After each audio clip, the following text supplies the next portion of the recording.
Welcome, welcome, welcome to the Wednesday stream. I hope everyone's having an awesome Wednesday. Welcome, everybody. It is the first stream back from the Christmas holidays. I hope everyone's had an awesome Christmas. Welcome, everybody. Yellow King, Q Bennett. Is that the real Q? Yes. I'm a big fan of your work, bro. Storm's coming. Michael Hassler, welcome.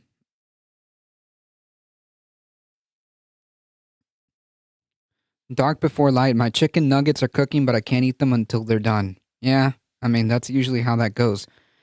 Welcome, everybody. Hype train is close. Echo Resto Dragon. Have y'all been... Oh my goodness. You guys pulled a level 1 hype train, and I wasn't even here. Wow, thank you guys so much. So we have Alia with the 11 biddies, 7 biddies, 5 biddies, 6 biddies, 5 biddies, 5 biddies again, 6. Heat with 5, Alia with 11, Heat with 100 biddies, 12 biddies, Echo Wrestler Dragon with the tier 1 with the Prime subscription, 9 months. Thank you so much. Alia with a 12 with a 1 month subscription for 38 months. Whew. Wow. Yeah, that was wow, that was quite a bit. How can I miss the hype train? I was half of the hype train. Well, at least you were here. I just got on and I get back to a complete hype train. Thank you.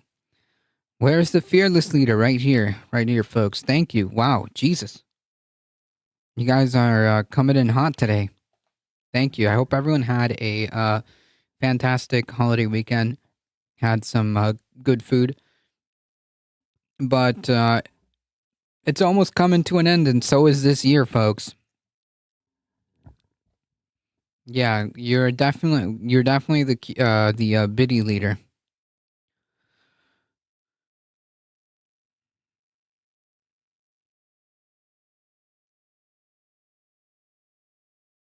Well, almost the biddy leader. Yes, like the stream, subscribe to the YouTube channel, all that awesome stuff. Welcome, everybody. Second place, yeah, I'm looking at it now. Sorry about that. We missed you. Thank you. I am back for now. For now, we have a stream tomorrow. And then the new year comes in, so we'll probably be back January 2nd, if I'm correct. Yes, we'll be back January 2nd. Yeah, tomorrow is Thursday, so we have one more stream tomorrow before the year ends. We have one more stream tomorrow before the year ends, because the next time we will see each other will be on January 2nd. Again, just a couple things, because today will be a pretty chill stream. So it's probably not going to be that long, but that's okay. We just need to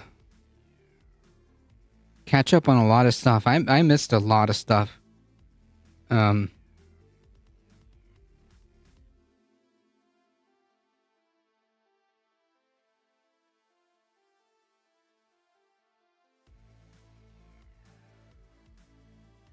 I gamed yesterday. Twitch kept knocking me to politics, like by automatically. It kept putting you in politics.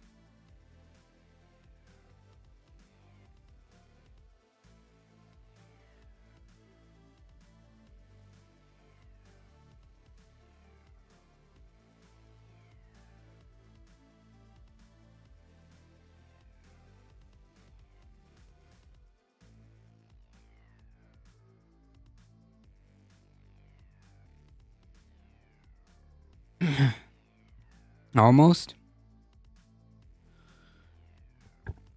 Yes, that's right. Thank you, Heat. So a couple of announcements before we get into it, because again, this is just going to be a short stream. On Saturday there will be a movie night, so join the Discord. Join the Discord if you want to participate in the movie night. Also, if you want to pick up some cool stuff, some stuff that is cool, exclamation merch, or if you just go to the webpage, you'll find it. Almost. That's interesting. I had to change it 4 times. Yeah, I have never seen that before. Personally, even if I do play games, I try to stay like in just chatting or politics. So usually I don't even change the whatchamacallit, but yeah, I've never seen Twitch like decide to automatically kick you off categories. That's interesting. You can set off tomorrow saying, see you next year. Exactly. That's exactly what I'm gonna do. So after winning the war on Christmas, we move on to the next year.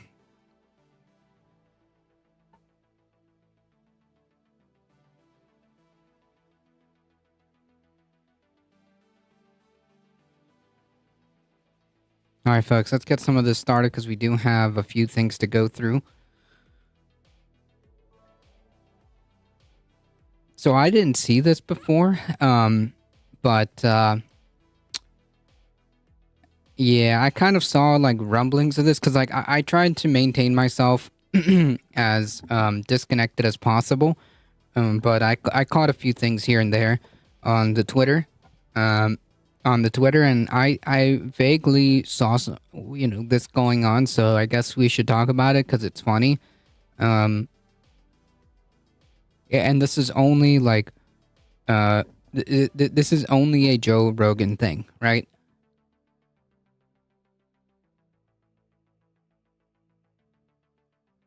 Oh God. Okay, here we are. There we go. Is that fake? It's not fake, but he was referencing Trump saying that. Filthy Rich podcast. Yeah, let's go back to that. Is that fake? It's not fake, but he was referencing Trump saying that. Filthy Rich podcaster Joe Rogan brought on mixed martial arts fighter Bo Nickel for an in-depth and fact-based discussion on politics. No, of course not. Joe Rogan said something ridiculous that was completely wrong and got fact-checked on his show. So I'm going to play this clip. I don't want to spoil anything. Like, let me preface this. Like, man, how do we start like betting? What's the over under that Jamie is going to end up getting fired from the Joe Rogan podcast? Like, what's the what's the over under on Jamie, who's like the producer, kind of fact checker on the Joe Rogan podcast? What's the over under that they're going to be fired? Speaking of wrong category, Joe Rogan from Fear Factor. Yep. In case you haven't seen it, because I just want you to enjoy and look at the reaction that Rogan has and his guest has when they realize they were wrong. This is a wonderful Christmas gift for us all. Well, there's people that voted for Biden that are doing it now. Yeah. They're like, what did I do? Right. Like, what did I choose? Like, how is this guy? Yeah, you just can't listen to an interview where he's saying some of the stuff he says that just makes no sense at all. It's like you can't listen to those interviews and feel like you made a good decision. I don't know how you could. Did you hear what he said like yesterday or a couple days ago? Mm-mm. He was talking about the revolution. Listen, like there are a lot of things that you can say about Biden, and there are a lot of valid criticisms that you can say about Biden, but like, man,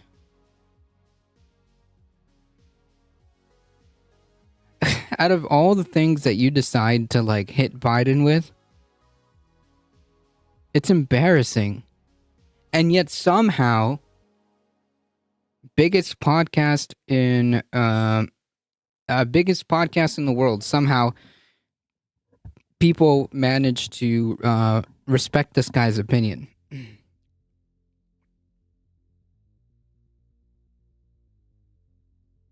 Revolutionary War. He's like, one of the reasons why we lost the Revolutionary War, one of the problems with the Revolutionary War was they didn't have enough airports. Yeah. Have you seen that? I saw that. Have Like, you seen what that? the Like, pull him. It's Imagine crazy. If you had any other job and you were talking like that, Yeah. they would go, "Hey, you're done." If you talk like that to a Yeah. So imagine like not having like the wherewithal to like take 5 seconds, to take 5 seconds to just like verify what you're saying. Like in other words, what he just said by his own standards, maybe he shouldn't lead the world's with the world's biggest podcast or whatever. Phenomenal stuff. It fits a narrative in his big head. Glad he has a fact checker. Yeah, that's why I was saying, like, what's the over under that this person's gonna end up getting fired from its podcast? Joe, you do not have to vote for Biden, but don't misquote Biden when Trump or Hillary actually said it. Yeah, he's not interested in being right or whatever, or being accurate, I should say. Does that quote even sound like Biden? You know, Biden has said a lot of like weird off the mark kind of deal. Or like, it's not. He hasn't said something like outlandish as that, but like he has said something. He has said things that are a bit out there. Okay. The only consistent thing about Rogan is how wrong he is. True. doctor at your Yeah. medical exam to fight, they'd be Yeah. like, okay, like obviously you're not fighting. By the way, the same stable genius that said the biggest problem we had in the Revolutionary War is we didn't have enough airports. Whoa. So Yeah, that's it. Whoa. All right, What? just for Yeah. So, I mean, like, how even in this context,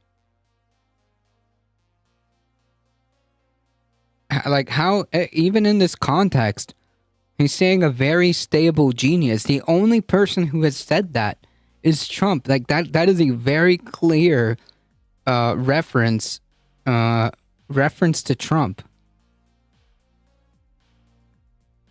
Corn Bob was a bad dude. Does that quote even sound like Biden? Yeah, he opens the quote by saying like a very stable genius. Like the only person that is the only person that has said that is Trump. Like it's even in that context. Like I don't even know how he gathered that was a direct quote from Biden, because it's very clear from the very like first second of the clip. He's not referencing himself. He's making fun of Trump. I trust Rogan as much as I trust any washed up comic from the 90s. That's right, and he ran with a bunch of bad boys.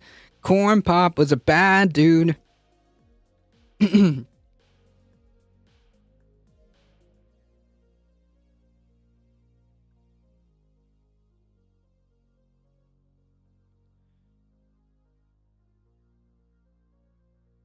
had no idea Rogan even had a fact checker.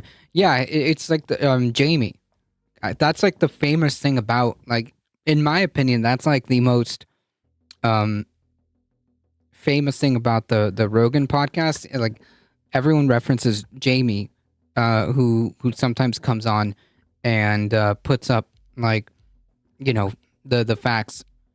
He did that to Candace Owens. He did that to Candace Owens. I remember that.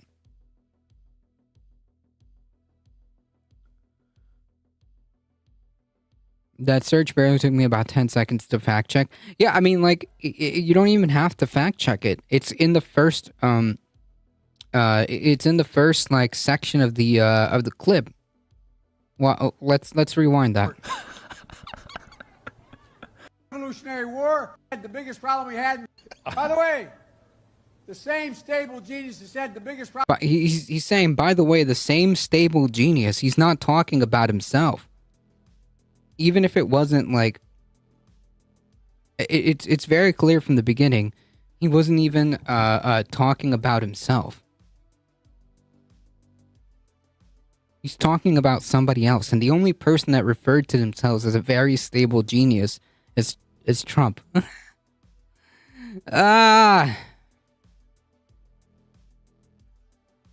Problem we had in the Revolutionary War is we didn't have enough airports. Whoa. So, Yeah, that's it. Whoa. all right, just, What? just for the record, Is that fake? it's not fake, but he was referencing Trump saying that. Here's what Trump saying it in 2019. Oh. Donald Trump Yeah, no, they're gonna pull it up because Jamie's gonna pull up the real deal. said something about that. And he didn't say Jesus. He said a stable genius, and that's where the transcription. Let me hear what it says. What did he say? The Continental Army suffered a bitter winter of Valley Forge, found glory across the waters of the Delaware, and seized victory from Cornwallis of Yorktown. Our army manned the airport. It ran the ramparts. Also, I have a question. Like, did Rogan ever like come out and say that he messed up? Did Rogan ever like come out and being like, "Wow, that was a really bad blunder"? No, right? It took over the airports. It did everything it had to do. Oh, okay. Yeah.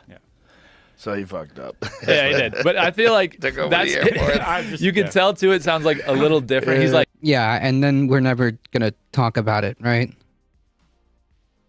you could tell he like messed up his words, but Yeah. he was just, I don't know. Took over the airports. Well, that's It the is thing funny. about that's the But thing it's- about media these days. It's like Right. you never got to know. look into it. Yes. Yes, you do. You definitely. Oh my god. This is like why nobody should take this guy seriously and why I'm so surprised that like people would seriously listen to the Joe Rogan podcast and being like, yes, this is a very good source of information. And like if you see like some of the people trying to defend this, because I had to like kind of immerse myself a little bit since being away for like a week, being away for a few days. There's people literally like, twisting themselves into pretzels trying to defend this. And it's like, well, the point still stands, he was just trying to make the point that, Biden's not all there in the head. But the example you're using is him mocking Trump. It just makes no sense. But hey, man, whatever. Olympic levels of mental gymnastics you need to perform to will that into existence, I suppose. They're suffering from PTSD from the war on Christmas, true, which was very successful, I would like to point out.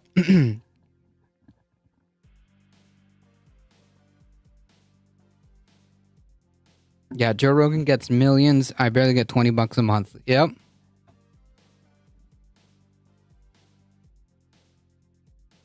A guy who absolutely has no idea what he's talking about, spewing this nonsense to millions of people. Yeah, meritocracy is fake. Yeah. I mean, prime example. Thank you. Prime example, right?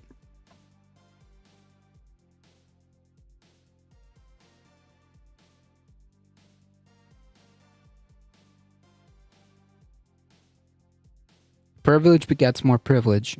Yeah. Yeah, I mean, the same goes for wealth, right? I mean, it's all kind of tied into the same thing, right? How many flying deer were injured in that war? None. Christmas was successfully destroyed, but we don't we didn't need to capture any deer for that. Any flying as deer. Media need to look into it. This is amazing. From the reaction, the change in the reaction to just the complete lack of self-awareness, as if, the media doesn't include this massive giant podcast listened to by millions of people, millions and upon millions of more than watch actual media. Joe Rogan is mainstream media. Like, that's what many may not realize, or I don't think Joe Rogan himself even realizes it. He is mainstream.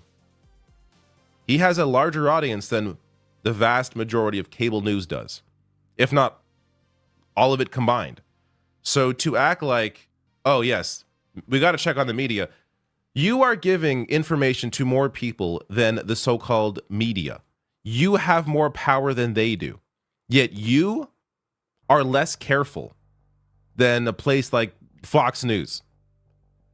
This is the issue. Yeah, because they're not media in the same way that, you know, we traditionally think that, you know, they're not media in the same way that we are traditionally used to media, like the New York Times or like, you know, a big publication like NBC or CNN or whatever. These people are not, they're not beholden to any type of like journalistic ethical standards at all. They have a very big platform. They are media. Joe Rogan is media. But they're not held to the same standards, right? I mean, it would be pretty like not that mainstream media has had its, has had their egg on their face, and that's happened plenty of times. But it's much more difficult to make a mistake like this in a like mainstream publication than it is for Joe Rogan to just sit there with his microphone in a podcast. Media, yes, he's not a journalist. No, he's definitely not a journalist. People with power distract from it by blaming people without power for issues caused by domestic policy. Yeah. Yeah. I mean, that's, yeah. I agree with that. For things they have no power to change individually. He's media illiterate, actually. Who, Joe Rogan? Yeah, he doesn't care. Like, he doesn't care. He just says whatever comes off the top of his mind. But he is media. But he is media. Or, at the very least, people have the perception that he is media. For some strange reason, because he's managed to pull this off somehow, people trust him. People think that he's a reliable source of information. So for all intents and purposes, whether, we can play, this game, but for all intents and purposes, a lot of people regard him as media. So therefore he has the same outcomes and should be held to that scrutinization, to that whatever. You get the point. Yes, Jinx, you said it as I was typing it. Correct. His platform is media, so regardless, people see it that way, and people for some reason trust Joe Rogan, even though he's consistently making blunders like this without without any responsibility, right? He doesn't have the same ethical responsibility as a journalist, so he gets to go on his podcast and say this nonsense, and people listen to it. But Rogan and Jones are responsible during COVID. Not exactly, yeah, and people listen to this, right? Like, this is wild. People were listening when he was very sick with COVID for a while. He made completely irresponsible comments.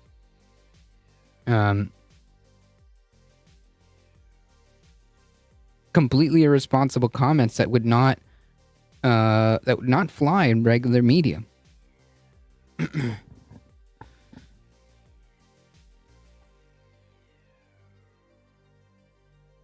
with a show like this, and it's the power it has, and the complete lack of not even lack of awareness, because Rogan, I'm sure, has to be aware at this point the kind of power he has. It's just him not caring. He thinks saying, and he said this before, simply stating that he's an idiot and don't listen to him, that's enough. But it's nice to hear that honesty, but it's really not enough. You have to be aware and be concerned about the power you have and how you wield that power.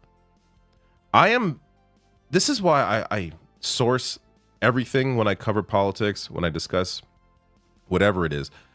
I often show my sources on screen. I quote my source. I want people to understand I'm not just pulling things out of my ass. Yeah, and like it doesn't matter if you have like a dozen people or 10,000 people or 1 million people listening to you. The point being is that you as a content creator, no matter no matter how much or how little reach you have, you do have reach, and it is your responsibility to do the best to make sure that what you are saying has some kind of source behind it, right? Which, of course, if you go to any of David's videos, you can always just click on the sources, okay?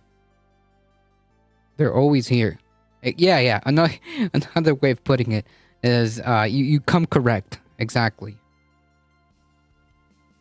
Welcome.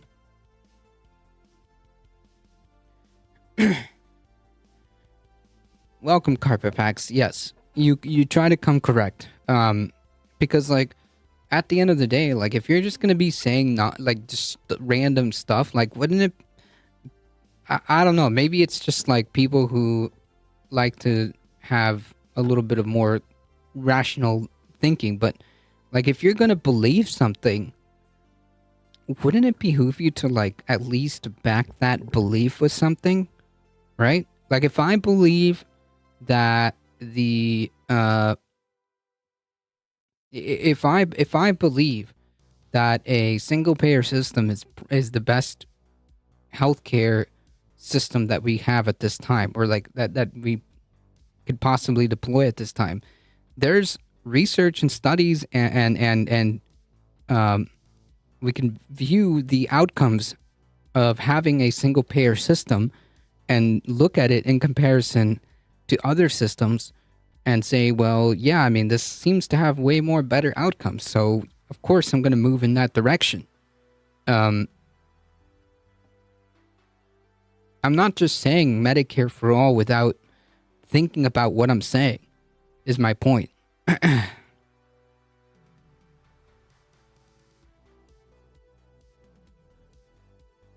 Might as well be Alex Jones with no responsibility. Yeah. These are the same people who believe Jesus died and came back to life after 3 days. Yeah. We don't need evidence of that.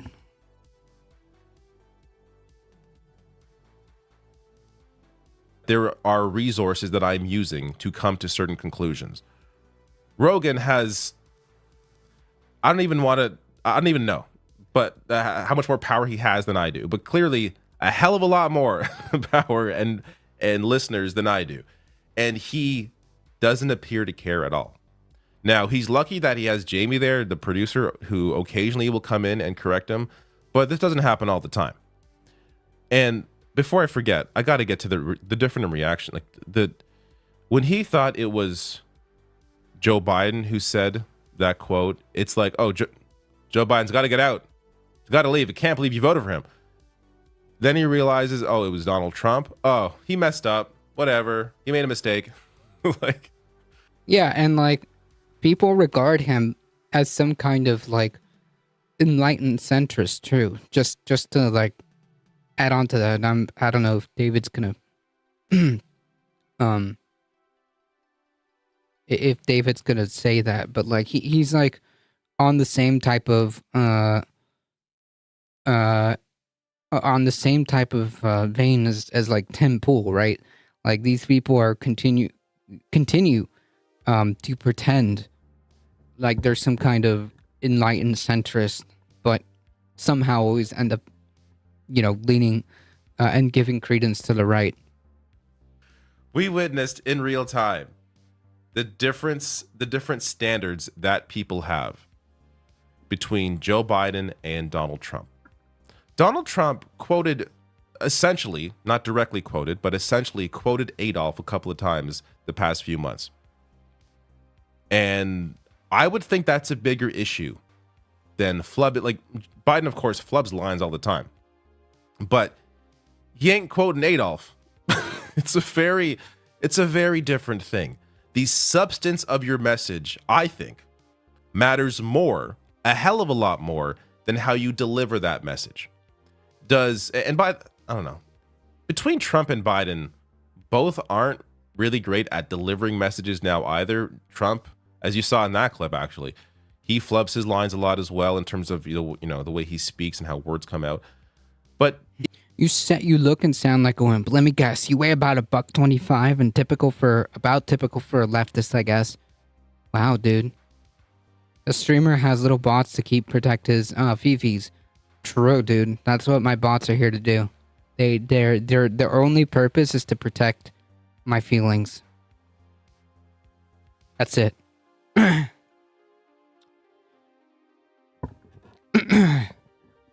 No. Rogan's the everyman who does his research on the internet, like the everyman who, just happens to be incredibly wealthy and powerful.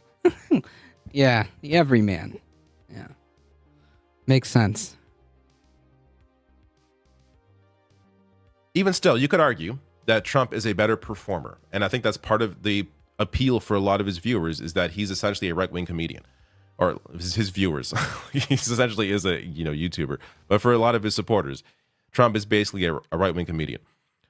Biden is not that. Biden doesn't have that. I don't think has that. This. That's right. The everyman, like the multimillionaire podcasters. Yep. The everyman who owns probably several properties, who has moved several times. Because I remember Joe Rogan talking about setting up completely new studios in different places. Yeah, the everyman. The everyman who has a lot of money and power and connections.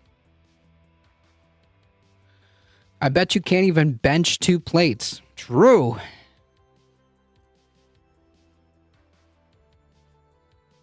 Either the North San Fernando Valley forever. Gotcha.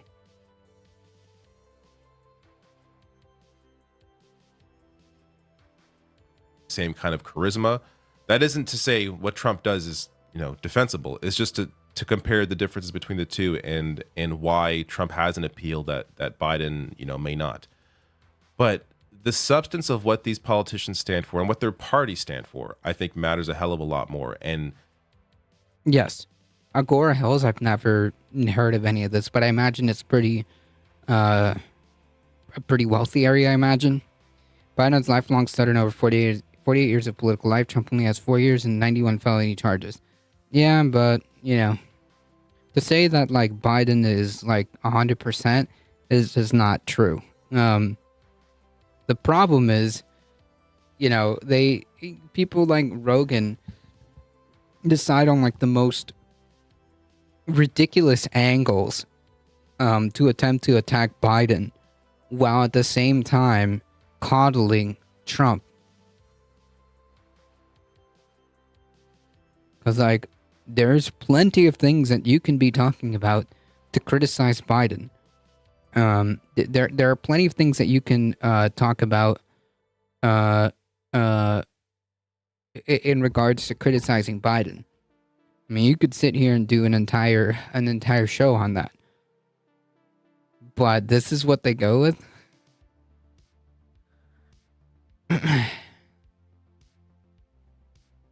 and is, of course, both worthy of criticizing. I have done a lot of criticism recently of Joe Biden and his position on Israel, but it has to be said that Republicans are even worse on that issue, and Trump is no different. So it just depends on, what actually matters. Rogan, because of what he is, the nature of what he does, it's a lot of reactionary content. That's what kind of motivates him. And he's really easily swayed by right-wing propaganda because of that. And it's all of that is distraction. It's also because it benefits him. His interests and the interests of right-wing people, they align. And the more wealthy you get, and the higher the higher up on the ladder you are, the more these interests align. So of course, like, Rogan's gonna end up, propping up right-wing nonsense. It's funny. Before this, I was watching David play games live. What was he playing? Distraction from what is actually important in terms of politics, in terms of policy, and you're just not going to get those discussions on Rogan's podcast unless he has someone on who's an expert in those fields and is able to, expand on it in a way that Rogan simply can't. But this is why, like, the ultimate issue here is Rogan, the amount of power that Rogan has, and just the complete lack of care that he has for the platform and the power that he wields over so many people because of the kind of information, the kind of reach he has, the information he puts out. He should care a lot more about what he puts out there. Again, lucky, this time it was caught, but this is not usual for Joe Rogan. He usually says something ridiculous and it goes uncorrected. Well, I mean, this is so ridiculous that, like, I guess it couldn't fly. And honestly, the problem is exactly that. People think that this guy is a trustworthy media source. People think that this guy is legit. That's the problem. The finals is what the stream said. Someone captured the loot game. Oh, some captures the loot game. Gotcha. Yeah, I have no idea.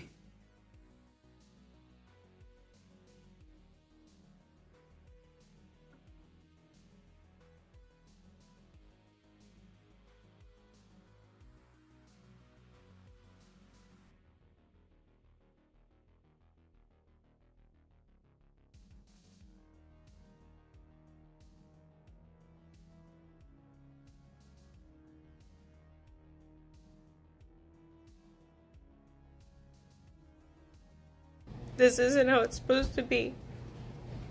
Growing up, we were told, go to college, get a degree, work to support your family. Here we are. Did that. Now what? Now what?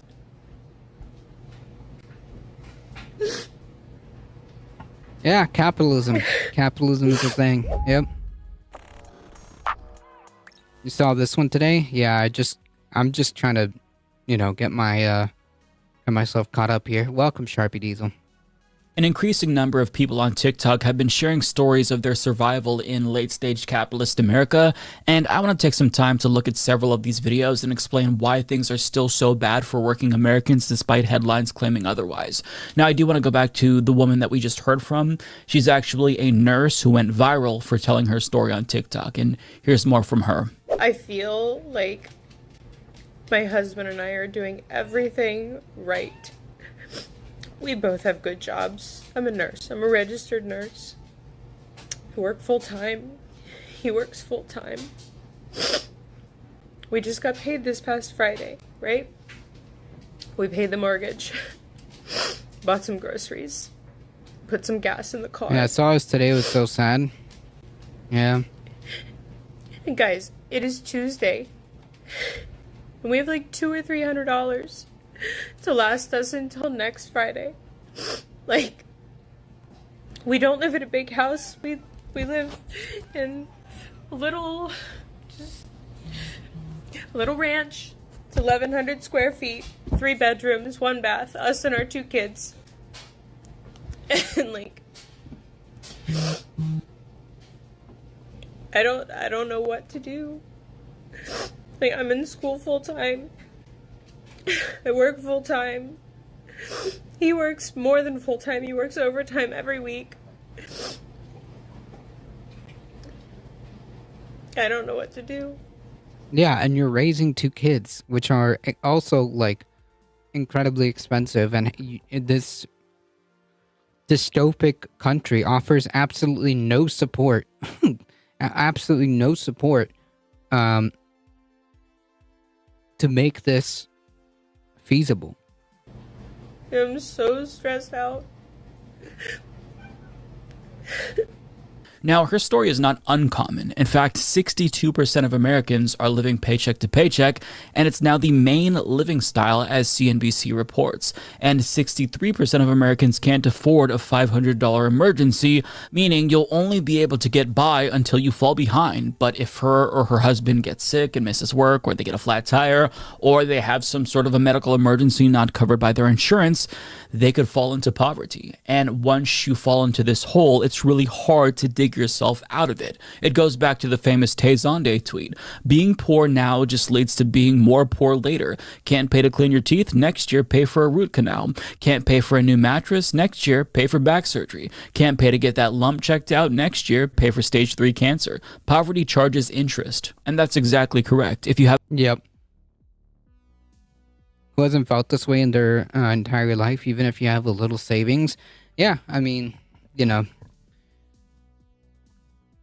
it's not easy. I mean, I know my typos, but I'm disabled. I live under HUD and get SSDI. I'm out of lots of markets. I cannot afford it. Yeah, well, capitalism unfortunately doesn't really offer a solution, right? Yeah, it's effing impossible to climb out. Yes, and exactly as that tweet pointed out, poverty charges interest, so you'll never get out. Have an unexpected emergency, you might put the cost of that on a credit card or borrow money from a payday lender.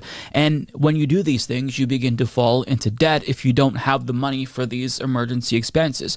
So we're sold this myth of meritocracy, where if you work really hard, you'll be successful. But that is demonstrably untrue, because even people who are successful by traditional standards are getting by the skin on their teeth. And it shouldn't be that way.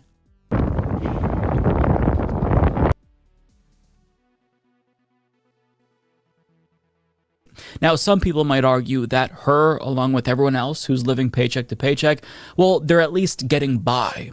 And that is good in and of itself. It could always be worse, and that's true. But when you're working a full-time job, you shouldn't just barely get by in the richest country on earth. You should be able to afford every single, cost of living, or else what is the point? It depends. Well, no, capitalism doesn't really offer a good, capitalism doesn't really offer a good response to this, right?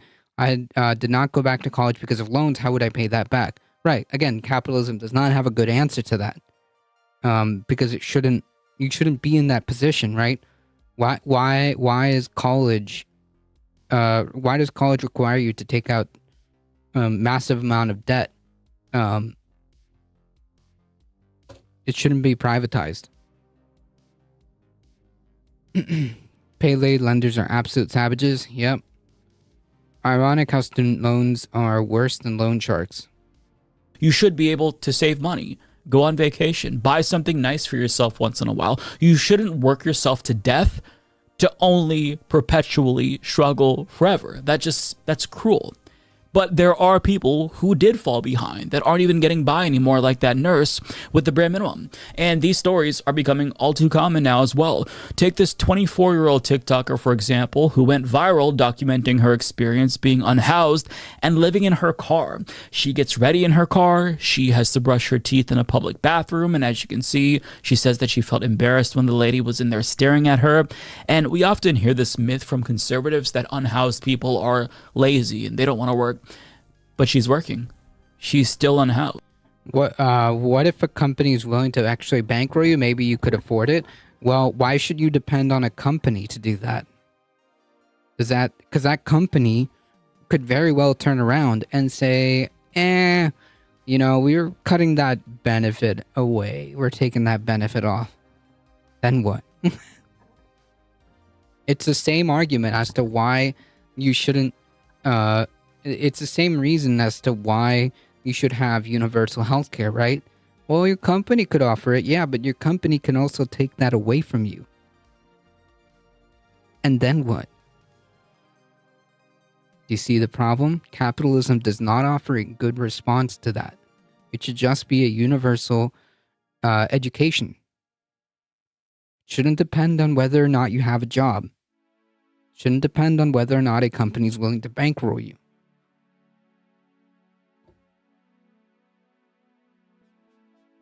She just doesn't make enough money to afford a place to stay. And wages aren't keeping up with inflation. And thankfully, inflation has come down, but it's still bad. And the cost of living rises every single year between 1% and 3%.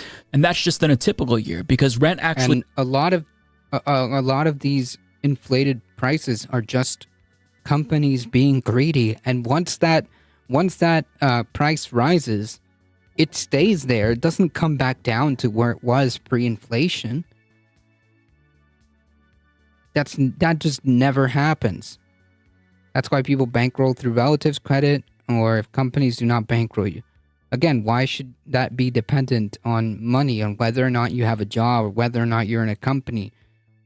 That's the problem. It shouldn't be dependent on that. It should just be that you have access to education.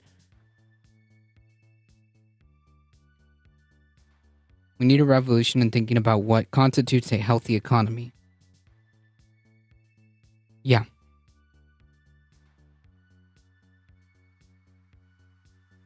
Like, why are you expecting, why is the only hope that people have is, are, like, being, either having wealthy relatives, a company paying for your school, or you being in really bad debt? Like, why are those the only options? None of them good. Because not everybody's born or tied to a wealthy enough relative to bankroll your school, because that's incredibly expensive. Nobody wants to be tied down to God knows how much in student debt. That's horrible. That's a horrible place to start. And it's also messed up that the only way to make it affordable would be that you have to do it through your job, which at any point your job can just say, It's the same argument for healthcare, right? Surged 15% during the first 2 years of the pandemic, and now, thankfully, it's increasing at a more stable rate, as the Washington Post points out. But even though the cost of rent is increasing slower, it's still increasing. It increases 1% to 3% every single year, and it's still increasing following that 15%. Yeah, and it's also like that is literally the definition of rent seeking, which is really bad. That's literally just rent-seeking behavior. Like, what? Does the quality of the apartment change from one year to the other? I highly doubt it. You could have life insurance and get murdered by some rando. At least your family could get out of debt.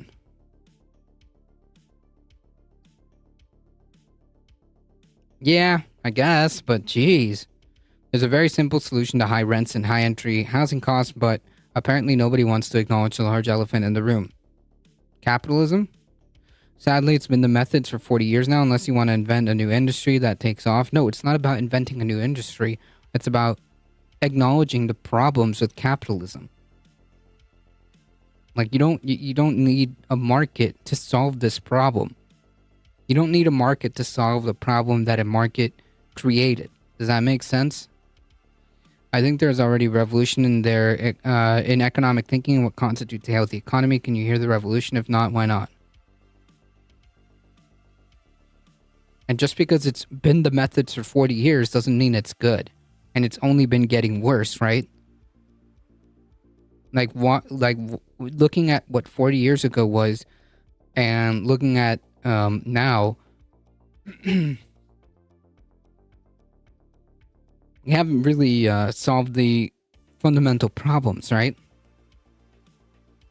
Oddly enough, the housing issue is also why I have a problem with a lot of Democrats leaning super hard on immigration. If any politician is saying to me that they want thousands of migrants entering their state, I want them to also be showing me their house building plan for the next 10 years, because I can guarantee you the numbers don't add up.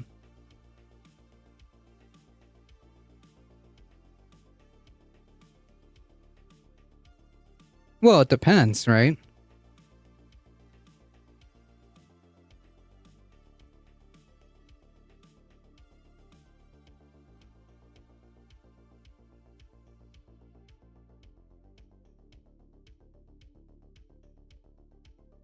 I'm sure some level of building houses needs to be done.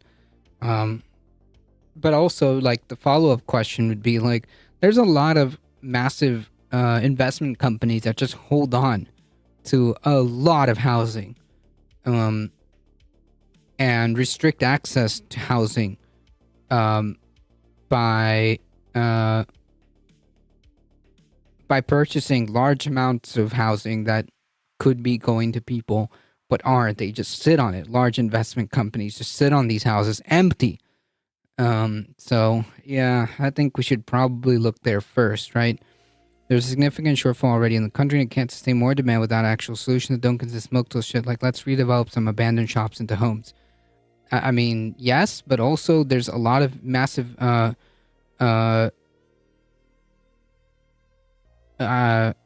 there's also a lot of investment companies that are literally taking hostage loads of houses. They buy up like a ton of properties and take that off the market for people. Spike. This is why so many people face housing insecurity. Now, just to give you some perspective, here's an ad for homes from the 1950s posted by Reddit user LuckyStrike85. You can buy a 2-bedroom, 1-bath home for $7,450 with a monthly payment of $47.92, or a 3-bedroom, 1-bath home for $7,900 with a monthly payment of $49.74. Now, to put that in perspective, the OP points out that that's around $95,000 in. Yeah, that's what I'm saying. There's there's a lot of these large investment companies that have and they're holding hostage a lot of this housing too. iMythology, thank you for the 100 biddies. Good job, streamer. Thank you. My employer pays $750 a month for my insurance. That's $9K a year plus $3K deductible. I'm grateful I have insurance. I cannot get adequate care. Basically $12K a year for what? Yeah, and at any point, if you lose your job, crappy insurance as it may be, that's gone if they decide to take that away. Sell a repossession policy to the public. Well, I think that I think that by spinning it in a way that, well, it's not spinning it, it's true. I don't think that people are going to be angry that you are taking on big investment, firms. I don't think that people are going to be upset. I don't think people are going to be upset that you are taking on like these big BlackRock investment firms, right? I don't think people are gonna get angry.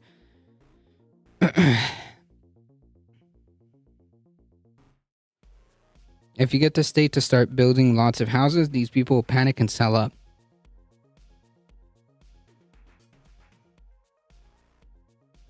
I mean, in some cases, you may need to build houses. That's not out of the question. I'm just saying that, like, there's also this other elephant in the room. My point is that none of these existing policies are getting people into homes and none of them are alleviating rent burdens.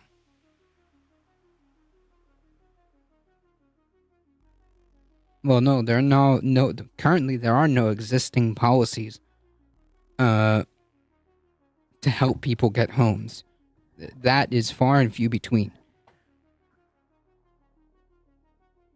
and none of them are alleviating rent burdens, which can possibly be a combination of, some sort of rent control with some other mitigating measures. But yeah. That I don't disagree with. And there's so much more bureaucracy in the way to take property from people who own it than there is to just build stuff. Yeah, I mean, you can. I'm sure there are places for that. There are areas where that would work.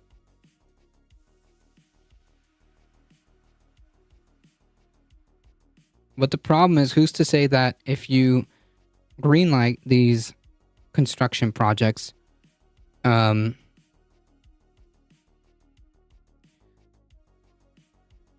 you know, there could be scenarios where this construction projects just get eaten up by investment companies.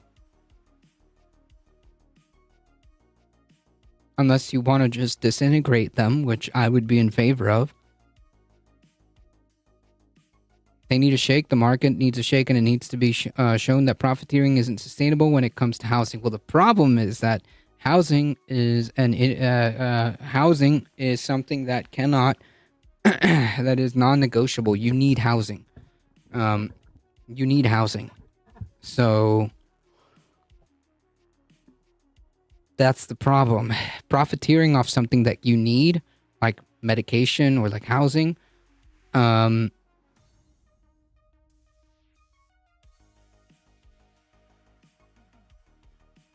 this is the inevitable outcome. This is only policy that I'll get super radical left about, but the housing thing is not just a sustainable situation. It totally undermines societal norms and democratic function.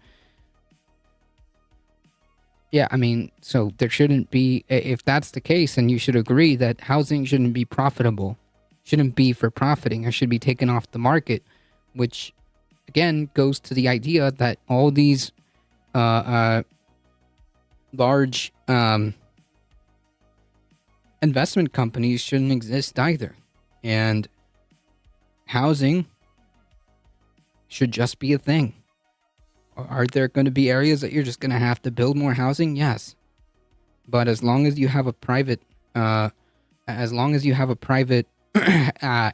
in this, the inevitable outcome will be exactly this.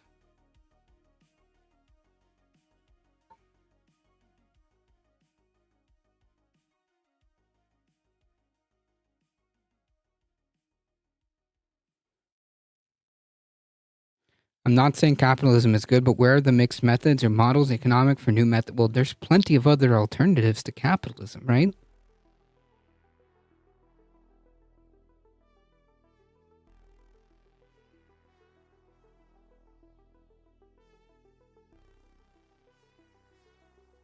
Maybe the private sector isn't always good. I'm just saying. In today's value, and another user explains in 1950, the federal minimum wage was 75 cents an hour. That would cover one of these mortgage payments in about a week and a half at 40 hours per week. I live in an apartment making $22 an hour, and the only reason I can manage to cover rent in a similar time frame is that my two roommates and I split the rent. Now, there is a lot of generational animosity, rightfully so, because the boomers who were born into that economy voted it away by supporting neoliberal politicians for decades. And there's this idea that after boomers built up their wealth, they then took away those same opportunities from their children and then lambasted us for not being as successful as them. And they also call us lazy. And honestly, I'm not one to generalize all boomers, but if you know an older person who helped usher in the Reagan Revolution, you largely can thank them for putting us on this current trajectory at least. But having said that though, boomers are not monolithic. Not all of them supported Reagan. Not all of them are responsible for this current situation. Many of them are powerless, just as we are. And many of them are actually now suffering as a result of this late-stage capitalist economy that we find ourselves in. And regardless if they supported politicians that replaced their pensions with 401ks or shifted the tax burden off of the rich and onto them, we are now on the cusp of a boomer catastrophe known as the silver tsunami, and this TikTok explains it well. Baby boomers are becoming homeless, and that's what spending... Oh, and this is just getting started. I mean, it's even got its own nifty little name. Look at this. The silver tsunami. And what is the silver tsunami, you might ask? The silver tsunami refers to all of the aging boomers that are going to be of retirement age and are not going to be in the workforce. That means that they're not able to live off of anything but their retirement and Medicaid. Some estimates say that there's going to be 10,000 boomers turning 80 every single day. Every single day there's going to be 10,000 more retired people that need places to live. A lot of them are going to need assisted living with nurses to staff them. And by 2030, 73 million boomers will be of retirement age. And that doesn't mean all of them aren't going to be able to support themselves, but a lot of them are not going to be able to support themselves. And as a growing number of people need long-term care because life expectancy is getting longer and longer, that means that you're going to have more of these people staying in these places longer, meaning that there's going to be more money necessary to take care of them. And if not having enough houses was bad enough, there's a staffing shortage when it comes to nursing, especially for these people. Most nurses do not want senile old people to be sitting there yelling at them to take care of them. They don't get paid enough, they don't deserve that kind of disrespect, and they're just not for it. So not only do we have a lack of housing, we have a lack of nurses, and we have more people than ever reaching an age where they cannot take care of themselves.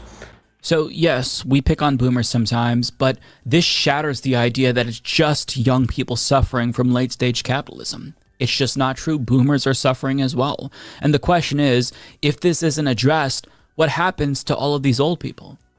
Well, many of them will be forced to just keep working until they die. In fact, a Boston College study found that over 50% of working age people won't be able to retire, which means they'll have to just keep working forever. And if they can't work, if they become disabled or senile or too old, well, then many will just become unhoused. And others will have to be taken care of by their family. Now go back to that first TikTok with the nurse who's living paycheck to paycheck. Imagine having to care for her parents. That's an extra mouth to feed. That's doctor's appointments that they're going to have to take her parents to. It's a bigger strain on families if you have to balance work and school and being a full-time caretaker for your parents too. It's a lot. It's a huge burden, and it doesn't have to be this way. But we were all told if we worked hard and put ourselves through school, and we'd be able to do things, we'd be able to get a job and live the American dream that we were promised. But that's just not true.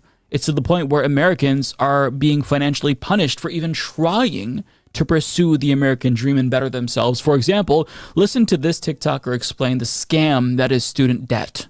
I just checked my student loans because I needed to get the information to someone, and what the fuck? I started with $80,000. I have been paying for 10 years. Last year, I paid $6,000 lump sum because that's really the only way to get it low. That took it down to $76,000 after I've been paying for 9 years. The grand total is I have paid $120,000 and I still owe $76,000. How the fuck is this possible? What? There's just no winning. And finally, after Biden announced that he'd cancel $10,000 to $20,000 of student debt. Yeah, that's infuriating. Yeah. Capitalism is a phenomenal system, folks. Look how well it works. It's working good. You know? The Supreme Court took that away from we should keep doing this. It's working good from us. And the same rich Congress people who got their PPP loans forgiven, including interest, had the audacity to scold people like her for not being fiscally responsible enough. Now, these are just a couple of examples, but if you zoom out, you begin to see that our entire economy simply does not function well for ordinary Americans, and it hasn't been this way for quite some time.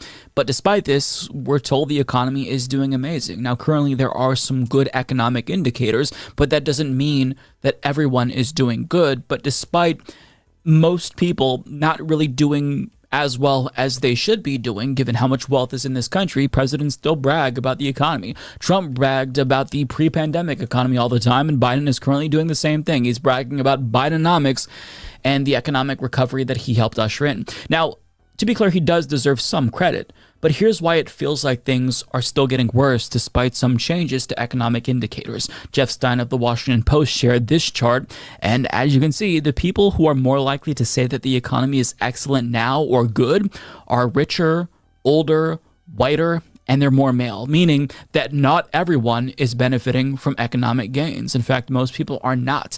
And to be fair, this isn't just Biden's fault. The richest 748 Americans saw their collective wealth increase by 77% thanks to Trump's 2017 tax cuts. And Oxfam reports that the richest 1%. Yeah, phenomenal. This is working so good, you guys. You need state housing owned by the local state with rent paid to the local government. Yeah, I'm not opposed to that. Sounds good to me. And for years they have frowned on intergenerational living in the U.S. Yeah. Like if you live, it's seen as, I mean, not as much anymore nowadays because it's kind of like because the economy is the way it is, and a lot of millennials and younger generation, like millennials and Gen Z, live with their parents, and a lot of people are living with their parents longer. It's not as seen as bad anymore, but yeah, definitely for a long time. Like even when I was younger, it was weird. You were expected to be able to stand on your own 2 feet earlier on in life, which is weird. Bagged nearly twice as much wealth as literally everyone on the planet combined during the pandemic. Now, in an op-ed for Jacobin, Matt Brunig explains that working Americans aren't feeling the effects of the economy because Democrats let the pandemic-era policies expire. This includes the child tax credit, the pause on student debt, expanded unemployment benefits, free school lunches, etc. Now, Brunig goes on to explain what we got out of the Biden administration, legislatively speaking, was a third tranche of COVID stimulus, an infrastructure bill, and a climate bill. There were a few tweaks here and there to welfare, state, and labor market rules, but in general, the problems with those economic policy areas have gone unresolved. This is not because Biden never promised to do things in these areas or because Biden made no effort. Biden supported and urged the taking up of the left's leading labor market reform demand, the Pro-Union Pro Act. He also supported and tried to pass the Build Back Better legislation that would have made changes in various welfare policy areas, including family benefits and home care benefits. But these things did not pass. Under the usual canon of Democratic apologism, the left's disappointment at his failure is not supposed to be waved off by saying, actually, the economy is good, but instead by saying the cause of the failure is a handful of moderates in Congress, not Biden or the Democratic Party writ large. So this is why Bidenomics isn't landing. It feels tone deaf to just say that the economy is doing well when people are still struggling. So you're not going to be able to convince people that the economy is good if they are. Also, like, this isn't even like a new analysis. Ever since this like attempted to be willed into existence, people have been criticizing this. Like, dude, stop telling people that like things are good when they don't feel that way, because they're not.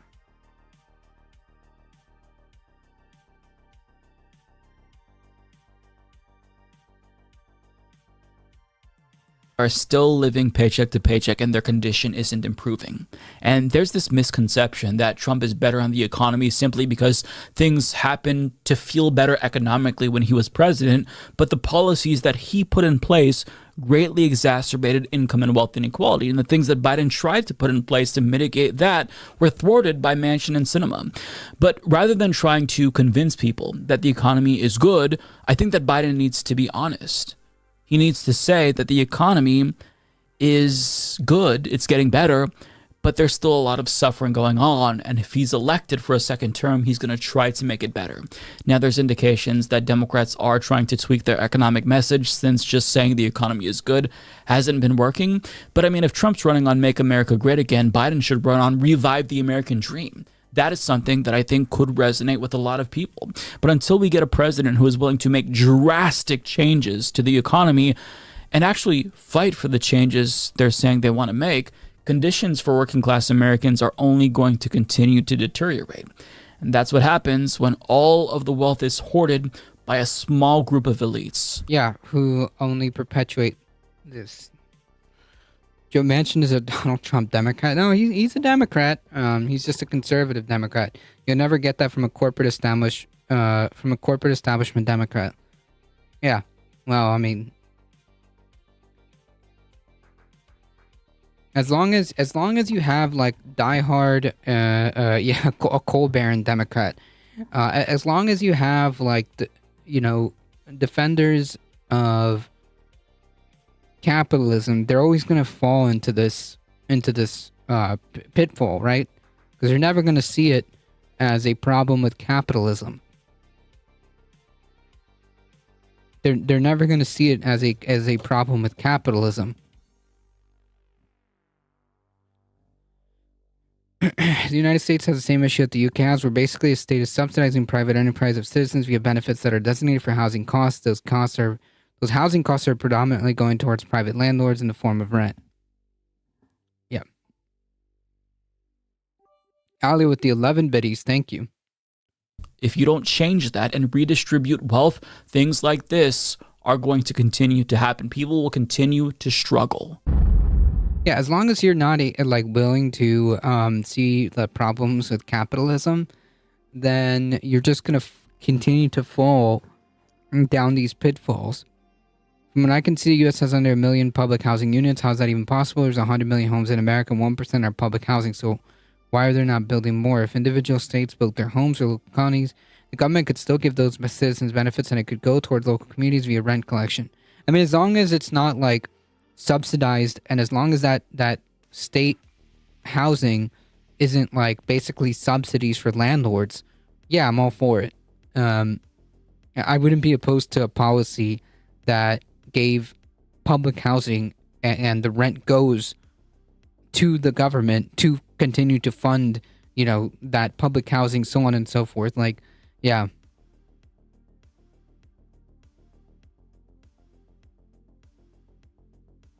I would be in favor of a policy that would result in public housing where you would basically pay rent that goes towards the local governments that built them or whatever.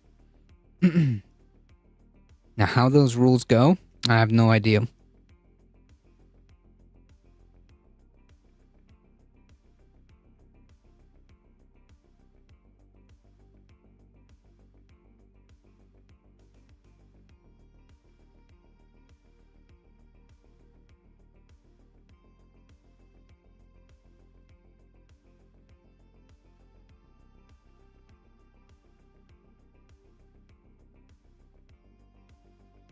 I mean, as far as I can see, it's realistically the only solution that can solve this, both here in the UK and also in the US.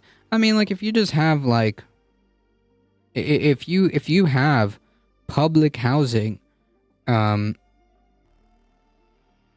I wouldn't be against this, because profits building more means prices drop on homes and rent. Again, these capitalist goals will never willingly allow it. They lobby to specifically keep the market exactly the way it is and shrink more if possible. Right. Because artificial scarcity brings up the price, right?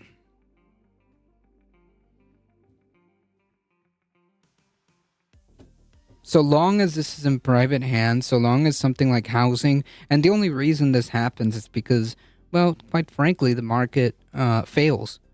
The market fails because you can't have something like housing be in the private market. Inevitably, it fails because inelastic demand. Mostly because it's inelastic demand, and that kind of creates a market failure. It was the Faircloth Amendment in 1999 that bars HUD from building houses and instead provides rent assistance that goes to private landlords. Yeah, see, that's where I can't... Like, yeah, people need the rent assistance, but why does it have to go to private landlords?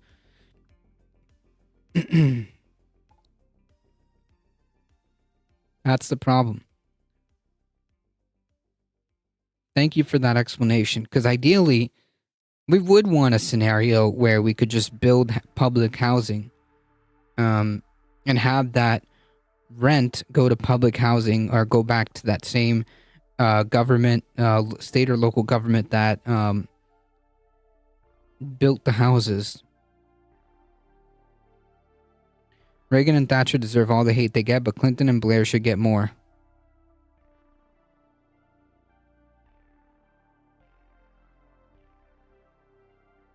I don't disagree. Section 8 program and a few others. Yeah, but Section 8 is what the simulacra is talking about.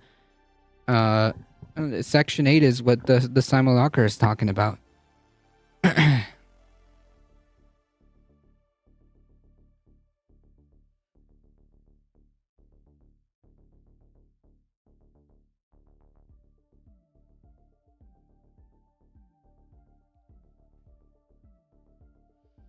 I'm not under Section 8. Gotcha.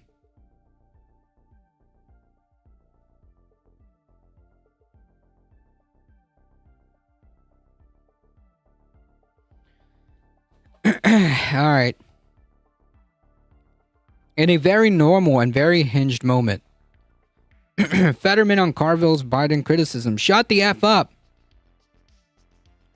Senator John Fetterman, a very normal and hinged fellow, blasted Democratic strategist, and by just to be clear, James Carville is let's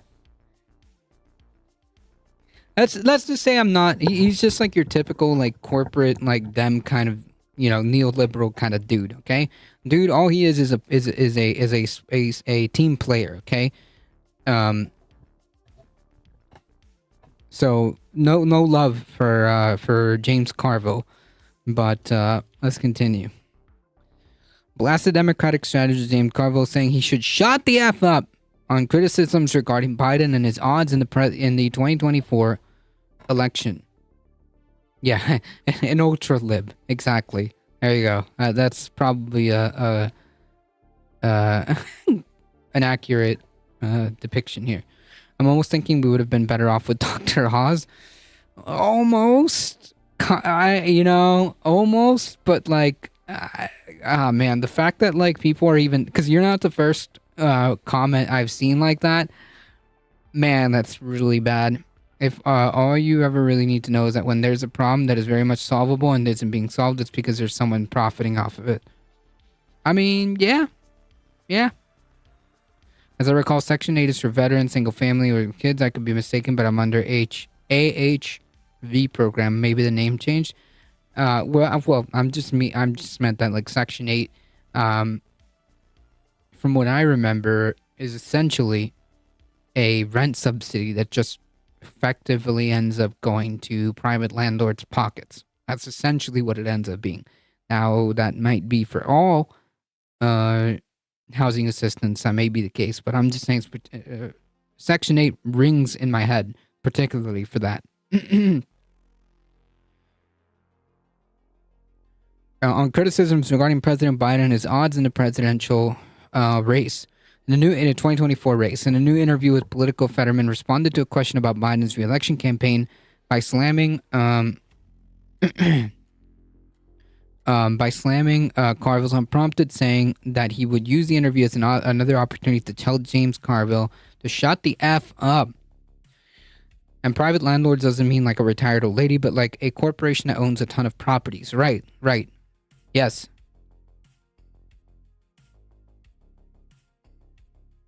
Yes, which is a tremendous problem, which is what I was saying, that like while there may be necessity to build more houses for like public housing, this idea of privatization of housing is a problem. This idea of privatization of housing like this is a problem. A corporation owning like an umpteenth amount of like properties is just absurd. Yeah. Yeah.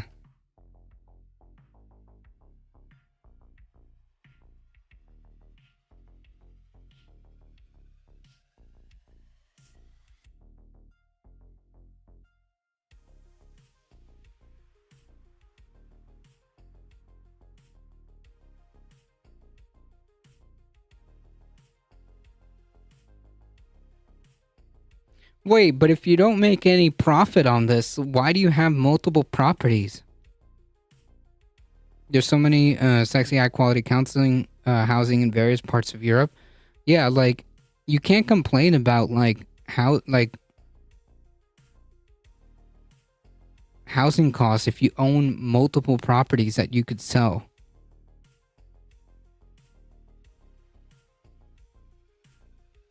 Does that make sense?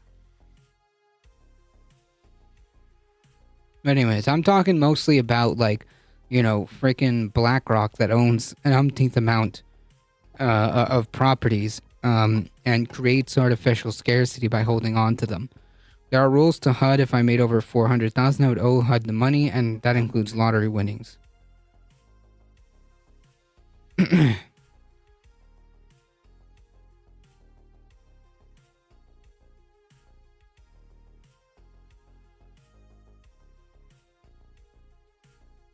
I'm not making any money off the property other than the equity in it.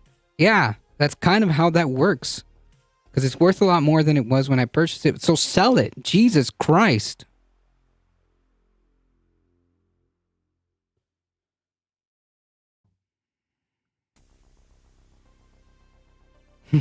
There's no easy fix. Yeah, just enact rent control, which will inevitably end up in my pocket anyways.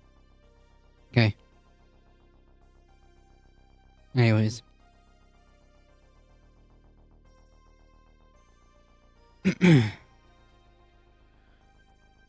Quote, like I said, my man hasn't been relevant since grunge was a thing, and I don't know why he believes it's helpful to say these kind of things about an incredibly difficult circumstance with an incredibly strong and decent, excellent president.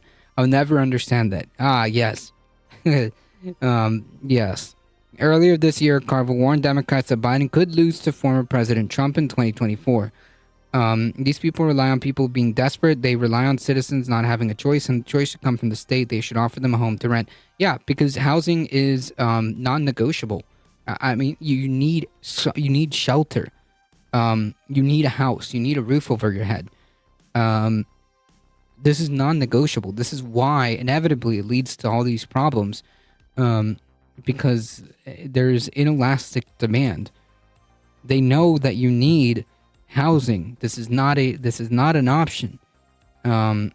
So what do? You buy up a bunch of housing, and people need housing. So now you get to prey on people's desperation because they need to have a house or a place to live in. Carville, a political consultant. Yeah, exactly. You're basically describing the problem that the core of the issue here that I've said as well. Carville, a political consultant to former President Clinton, has been critical of the push by Democrats to re-elect Biden, despite concerns from voters that he's too old for the job. Fetterman added that Carville's criticisms weren't helpful.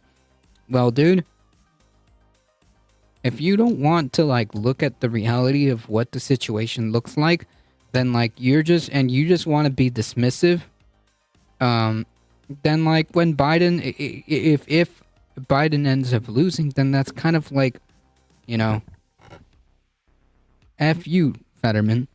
There has been a growing frustration among Biden's camp about recent polls showing him trailing Trump despite gains in the economy. While Biden's approval rating have been low for more than a year, recent polls have found him behind Trump, the frontrunner of the GOP presidential nomination, in a head-to-head matchup and in key swing states. Biden has faced growing questions in recent months about his age and voter concerns about whether he's up for another 4 years in the White House. Yeah.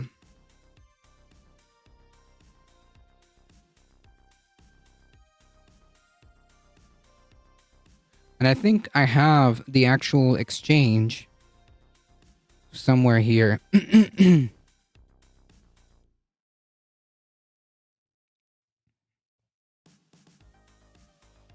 Yes, David. Are you going just to let made the greedy a heating companies and their crazy high prices decide if your family is allowed to stay warm this winter? Here we go. It sounds to me like you think if the election were held today, Biden would lose. Well, me and everybody else.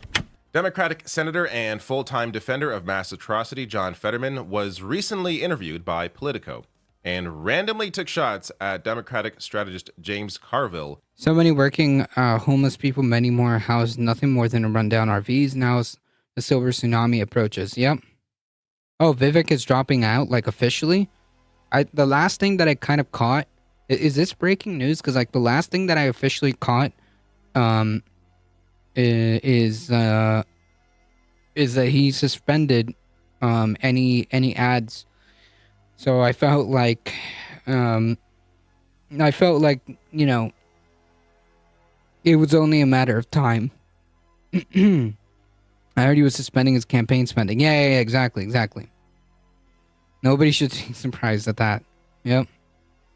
Over a disagreement they have about Joe Biden's chances in 2024. And somehow both of these clowns are both correct and wrong at the same time. So I'm going to go over these details here, and I want you to help me decide who is right, because I don't know. They both make some points. So I want to start with, of course, the interview that was done.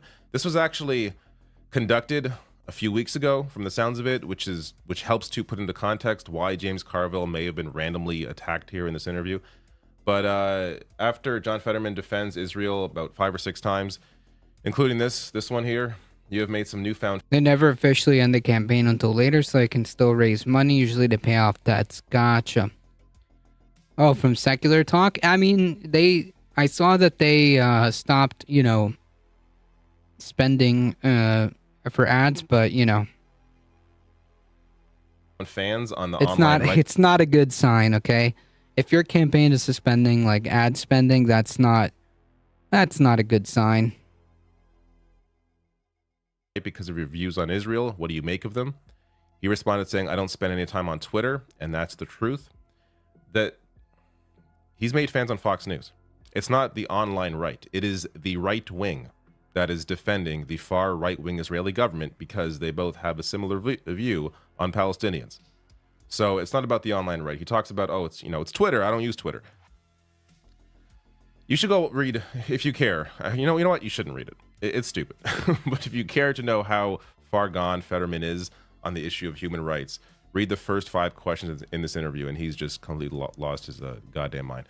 But let's get to the part about James Carville. So he's asked here, we've talked about this a few months ago, and you told me then you thought Biden would win Pennsylvania and win the overall election. But things have gotten worse for him since. Trump is now ahead in many polls. He responded saying, but that doesn't really matter.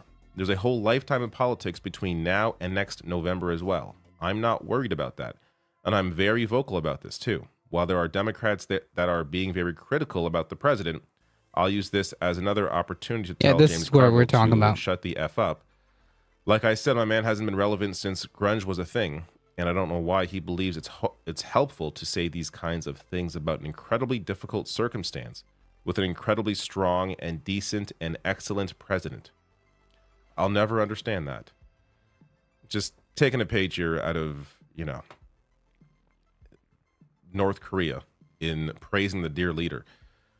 There are ways as a Democratic politician, or as a politician that caucuses with the Democrats like Bernie Sanders, there is a way to both understand that you don't want Trump to be president again, obviously, while at the same time acknowledging that the Democratic Party and Joe Biden could do more. But to just completely lay down and pretend everything's fine, I mean, that sets you up for a disaster. You should not be going confident into any election, because that leads to complacency. 2016 should have been, the big lesson there. But I want to get to, so I will get to James Carville's response to this. But first, I want to get to what James Carville said, which I imagine happened around when this interview was done, around mid-December. So here's James Carville, and he, again, big Democratic strategist, largely in the 90s. He worked closely with Bill Clinton back then. He's sort of become less relevant now. He is very, as far as I've seen in many interviews, hates Bernie Sanders, despite the fact that Bernie Sanders sort of has the answer to the problem here, but that's an aside for now.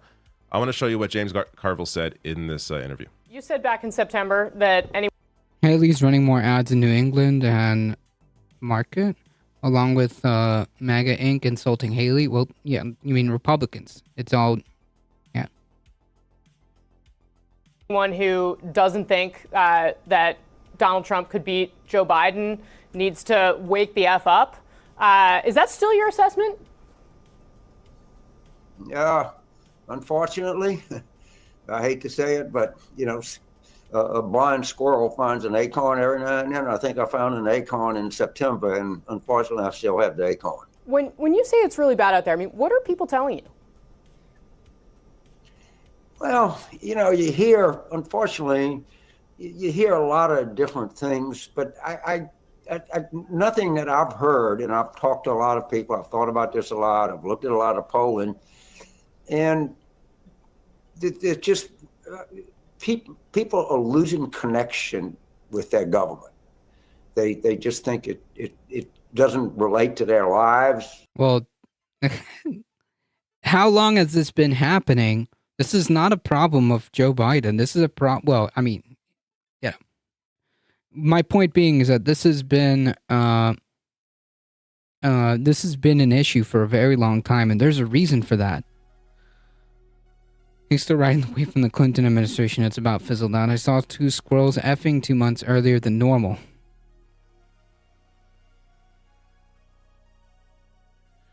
With GOP presidential primaries just about to start, many Republicans are uncertain that votes will be counted correctly in their contest. As pessimism spreads about the future of both Democratic and Republican parties, according to a new poll from the AP. Newark Center for Public Affairs, about 1/3 of Republicans say have great deal or quite a bit of confidence that votes in the Republican primary election. Yeah, so, I mean, there's no point in paying attention to Republicans talking about how they're now saying that the primary is going to be rigged. They're saying that there's going to be, like, shenanigans in the primary.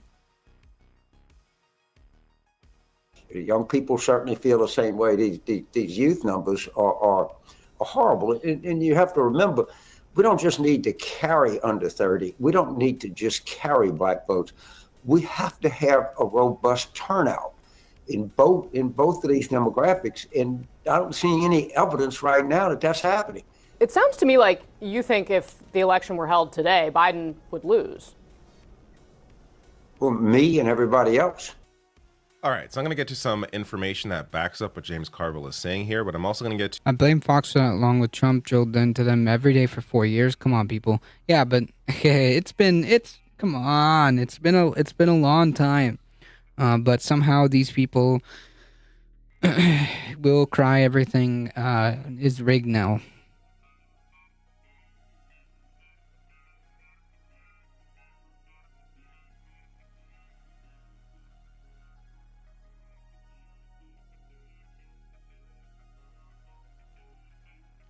Americans sour in the primary election process and major political parties. With the GOP presidential primaries just about to start, many Republicans aren't certain that their votes will be counted correctly. I mean, like, this can be just dismissed immediately. Like, if you think that there's going to be shenanigans in the primaries, like, whatever, dude. There's no point in listening to these people. To something that backs up John Fetterman. First, I just want to note that he doesn't respond to the question about what he hears people saying. So James Carville apparently has been doing some work, at least in Louisiana, in terms of talking to young people, talking to black voters and young black voters about why they don't want to vote for Joe Biden. He's obviously heard responses. There's a reason why he's not vocalizing what he has heard. And it's because the things he is hearing absolutely backs up what the left has been saying about Joe Biden. Whether it's around... Like, if there's a sizable amount of, like, Republican people that are polling that they think that their primary is, like, rigged or whatever, you know what? Let them think that, okay? That just goes to show how well Trump's propaganda has worked. To the point where, like, a good chunk of them believe that the primary is going to be rigged. Issues of human rights, like Biden's alliance with the far right wing Israeli government as they are committing human rights abuses, whether it's about, the cost of healthcare, whether it's about, low wages, the importance of unions, all of these various left-wing issues that someone like a Bernie Sanders, who James Carville hates, has been fighting for forever. He's not bringing any of this up for obvious reasons, because it goes against everything he has been fighting for since the 90s. So I just find that very interesting, because overall, James Carville, I think, is correct. He is correct to be worried. He is correct to understand that Biden is not popular right now, and to a degree that is concerning for the election next year. But he's not willing to say what they could do to address it, because what they could do to address it goes against his own worldview. At least that's how I'm reading this. Now, I want to show you James Carville's response to Fetterman. So Politico reached out to him after Fetterman made that comment. I feel for my fellow citizens who have so many obstacles to voting when my ballot just shows up in my mailbox. Yeah, I mean, that's how it should be. And hey, the election is at this point less than a year away. The election at this point is less than a year away. If you need to make sure that you're registered to vote, that they didn't purge you out of any voter rolls, make sure that all of your stuff that needs to be in order is in order. If you were able to apply for a mail-in ballot, just do that whenever it becomes available. Just take notes of all of this. As time gets closer, to make sure that you don't have issues. As to be like to respond, Carville said other Democratic senators, quote, apparently haven't gotten the memo yet that he's not relevant. His colleague, Senator Casey, asked me to host a fundraiser with him last week. Senator Brown asked me to go to Cleveland to campaign with him. On Fetterman, he added, I'm glad he's feeling better. So Carville, to his credit, he's not willing to get in the dirt with Fetterman. And there's really, Fetterman randomly, look, I'm fully on board with criticizing James Carville, and I have in the past. But it's a random attack, at least in the context of this interview when Carville was not brought up by name. Yeah, and Fetterman, in a very normal and very hinged rant, told him to go F himself or something like that. Okay. Fetterman just brought him up. So, I guess it shows the maturity in some ways of James Carville to not get involved here. But I do want to show, first, the Fetterman defense. So here is Jessica. What's her last name? It's not even showing, but she's on Tarlev. I'll get it after the video. But this is the one Democrat on Fox's The Five who's on there occasionally, and here she is making the case for Joe Biden. Where do we go from here? 20 seconds to defend Joe Biden, the indefensible. We go right back to 1600 Pennsylvania Avenue because we do have good academic news. But the media doesn't want to cover it. He is correct about that. He shouldn't just say, you're looking at the wrong thing. They need to communicate this better. But we got revised third quarter GDP growth up to 4.9%. That means jack shit to the average American, dude.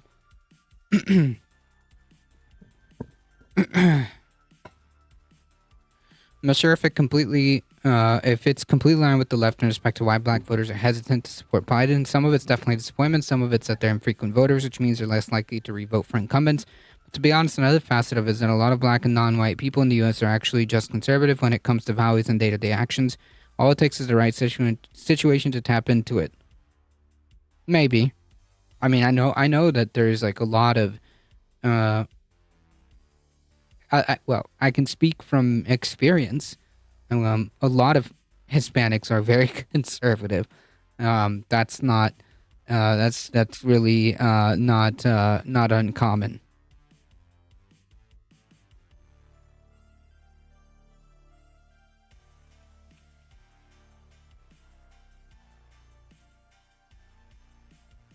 Fetterman is weird champ now. I think churches play a large role. I mean, yeah, I guess so. Well, Hispanic people and black people are both very religious communities still. Yeah, and that may be it. Yeah, definitely. Well, again, definitely as a Hispanic, yeah.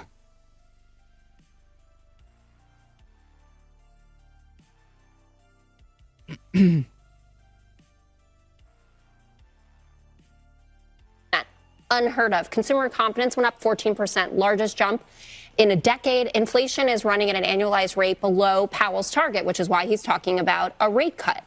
Personal income's up. Grocery and energy prices down last month.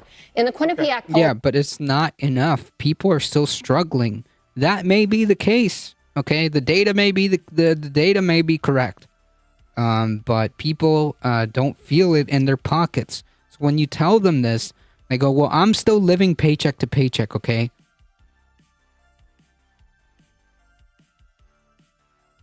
this part of it is really important. They did a forward-looking question. What do you think 2024 is going to be like? 48% say the economy is going to be better, and 62% think that they are going to be better off in the next year. When is the election? November 2024. Democrats, make your case. There is a case to be made. All right. So that is the case that Democrats, I guess, will be trying to make, is that the economy, at least on paper, things are getting better. It doesn't mean that people are directly feeling it in their everyday lives. Right, which is what matters, okay?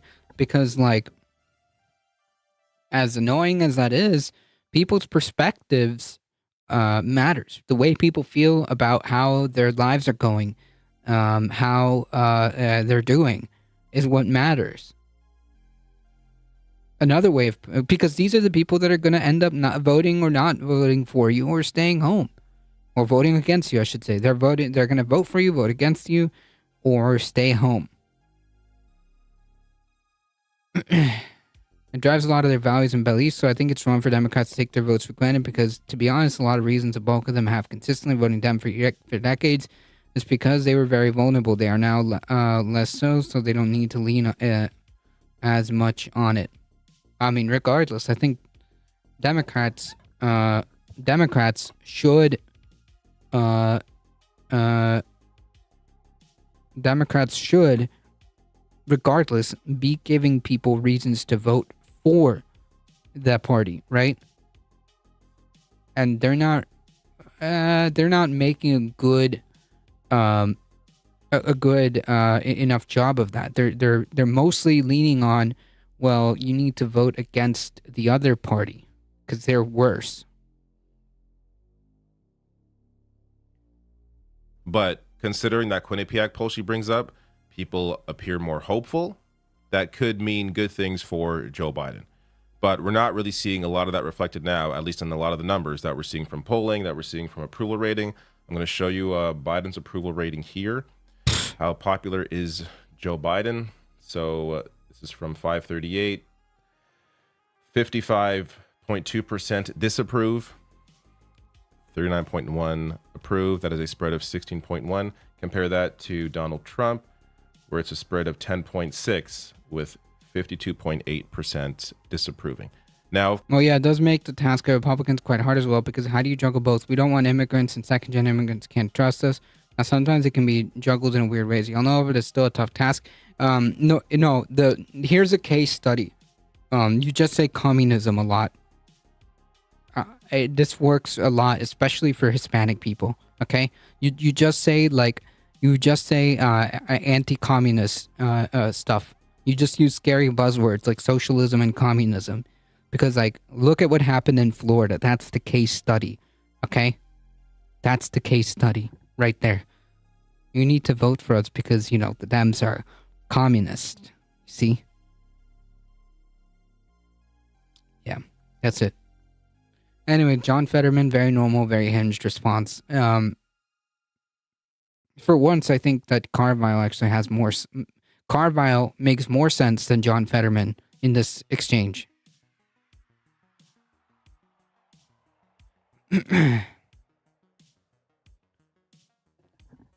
All right, folks, we're just going to speed run through this. Republican House Committee escalates impeachment probe by demanding the White House provide documents on Hunter Biden. Are we going to get more Hunter Biden dong pics? More hog pics? Is that what we're subpoenaing? The Republican-led House Oversight Committee on Wednesday, today, are seeking communications between the White House and lawyers for Hunter Biden about efforts to depose the president's son about their as part of their impeachment inquiry. House Oversight Chair James Comer and Judiciary Chair Jim Jordan made the request in letters to Edward Siskel, assistant to the president and White House counsel, obtained by NBC News.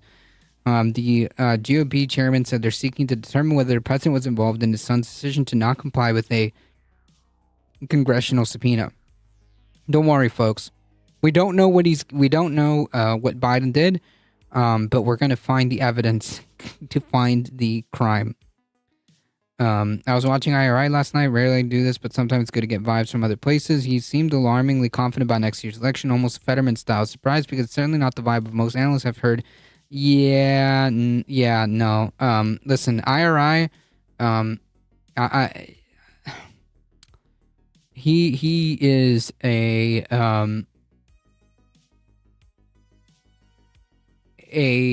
very partisan person. Obviously I have my biases and it's very clear where I stand in terms of politics. But when it comes to the Democratic Party, IRI is going to give the most positive outlook no matter what. In his mind, there's nothing to worry about. Joe Biden is phenomenal. Joe Biden can do no wrong. He's got this in the bag. There's just no way he could lose the election. I don't know. It seems, in my opinion, it seems naive because it completely contradicts everything that we've seen so far. And I don't mean just listening to political pundits. I mean how people feel and how it's reflected in the data that's coming out. That's the issue. So yeah, he's looking at it through gold. What is it? Rose-colored glasses. They were discussing the economy and how it's doing great, and we just have to show people. And it's okay, but you've kind of tried that for a year and it's not landing. He and many others have confused what voters can know and what they can feel. Voters' feelings drive turnout, but voter knowledge is less so. Yeah, that's exactly what I was saying. That's exactly what I was saying. It may be the case that the data's right. It may be the case that inflation is down compared to yada, yada, yada. You can make that case and it may be true. But the fact of the matter is that people are still living paycheck to paycheck. And that's reality. That's day-to-day reality for people. And these people's perspective and perception of how things are going is what is going to drive them to whether or not they're going to vote for you, against you, or stay home.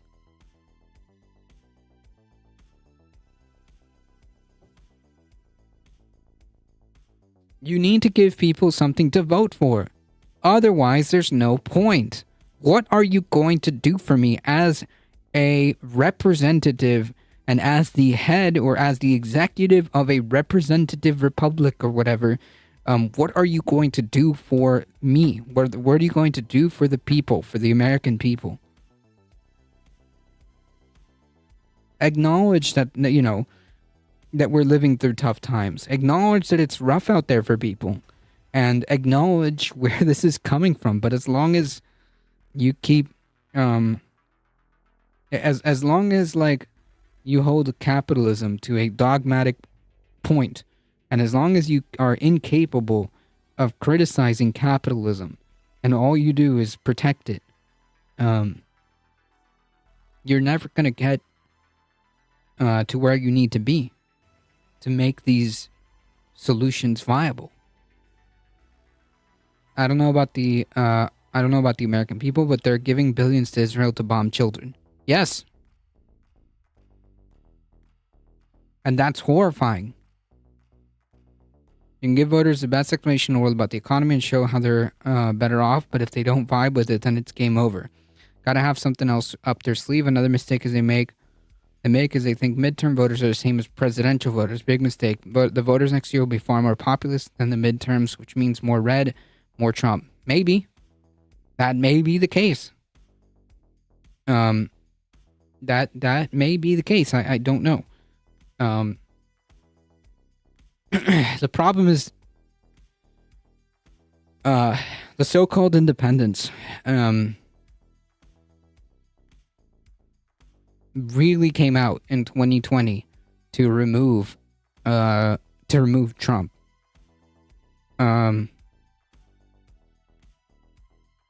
2020 was basically people getting out in an unprecedented turnout to remove Trump. That's it. That's not going to be the same next time in 2024. And again, now there's still some time to try to turn the ship around, but that's why people are concerned. That's why people who are analysts who are looking at this, they're concerned, because obviously it's not written in stone, it's not definite, but they're concerned because right now there's still time. 6 months from now, not so much. 6 months from now, how are you going to turn those numbers if they haven't improved? If the numbers still look the same as they did, as they do now in 6 months, how are you going to turn that ship around? You can't at that point. I mean, unless an act of God happens. In which case, it's pretty irresponsible to resort to that.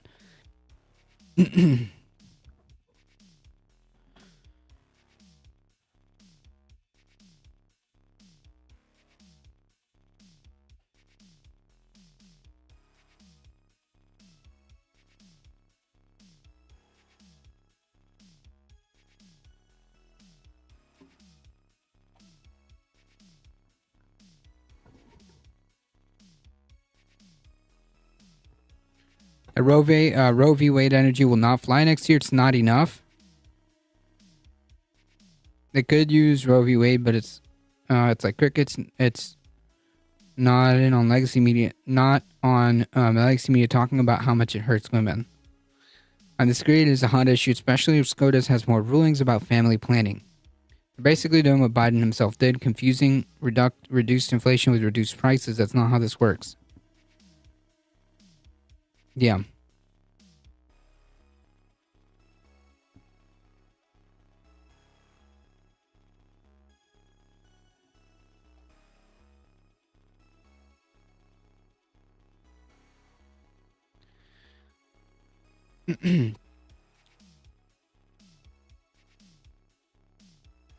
And who is the economy great for? The capitalists? Exactly. Not the working class. At least whatever effects or whatever policies he's made, it just hasn't shown up in people's pockets. That's it. The Republican lawmakers indicated they're not aware whether such communication exists. In light of official statement from the White House that President Biden was aware in advance that his son, Hunter Biden, would knowingly defy 2 congressional subpoenas. We are compelled to examine as part of our impeachment inquiry whether the president engaged in a conspiracy to obstruct the proceeding of Congress. Yeah, so now, okay, whatever. The fact that the president has advanced awareness that Mr. Biden would defy the committee's subpoenas raised troubling new questions that we must examine whether the president corruptly sought to influence or obstruct the committee's proceedings by preventing or discouraging or dissuading his son from complying with the committee's subpoena. Such conduct could constitute an impeachable offense. Like I said, they know Biden did something wrong. They're just finding the evidence to fit the crime that they need to show. That's it. The White House declined to comment. The offices of Abe Lowell and Kevin Morris, attorneys for Hunter Biden, did not immediately respond to requests for comment. Cormier Jordan referred specifically to a statement made during a White House press briefing on December 13th in response to a question about Hunter Biden's statement on the day he was due to appear for a closed-door deposition. Instead of participating in the deposition as Republicans had requested, the president's son spoke to reporters in a news conference outside the Capitol, repeating his offer to testify in a public hearing. Yeah, so cool. Dog and pony show, folks. Any meaningful change will be gradually rolled back, just a concession to keep the mass happy. Maybe. Maybe. Happening all over, especially in Scandinavian countries right now. Well, I can't speak for any Scandinavian countries. He wanted to do it behind closed doors. He showed up and said, make it open. Yeah, I agree. It should be public. It should be public. The Republicans themselves said that this was supposed to be a matter of great public interest. If the president is, as they say, allegedly doing some shenanigans, if the president is really doing some shenanigans, then it is absolutely of public interest. So why not make these depositions, especially the deposition that includes one of the main protagonists of the story, Hunter Biden, and his hog, then they should make these depositions public. Meanwhile, the orange clown still isn't in jail. Yeah. Speaking of which, I think this is going to be the last story. So this is like 5 seconds. So the Michigan Supreme Court has allowed Trump to remain on the ballot, and so has another state. They go on to explain here. I forget which one it is. Missouri, Minnesota. I'm sorry. So yeah, who knows? Who knows if we're going to see any other rulings like this, and who knows what the Supreme Court is going to say about Colorado, which may change the rulings here. Who knows?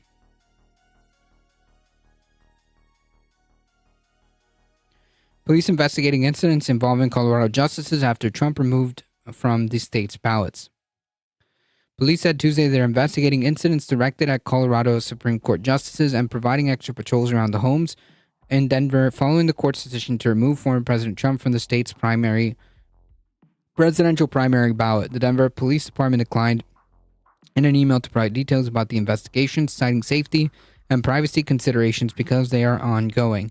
The department is currently investigating incidents directed at the Colorado Supreme Court justices and will continue working with our local, state, and federal law enforcement to thoroughly investigate any reports of threats or harassment. Yeah, so another way of putting it is that these Trump supporters, because this only makes sense that it would be Trump supporters, allegedly, are engaging in domestic terrorism. Officers responded to the home of one justice on Thursday evening, but police said it appeared to be a hoax report. That case is also being investigated. The FBI said it was still working with local law enforcement on the matter. We will vigorously pursue any investigation of any threat or use of violence committed by someone who uses extremist views to justify their... come on. we know there's only one group here that has the motivation to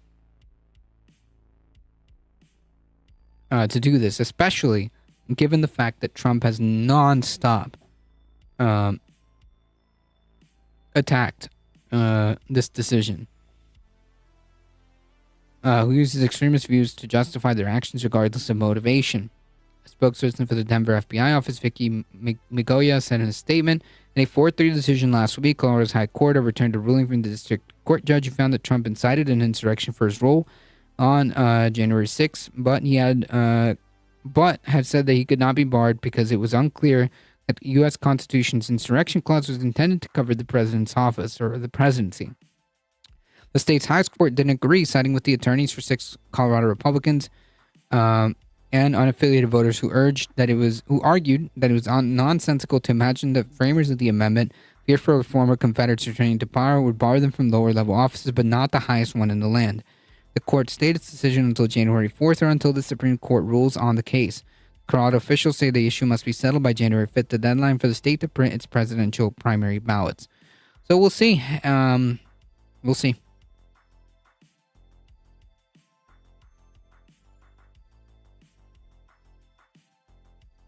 I can tell you, it's definitely not. It's definitely not left-wing people doing this domestic terrorism.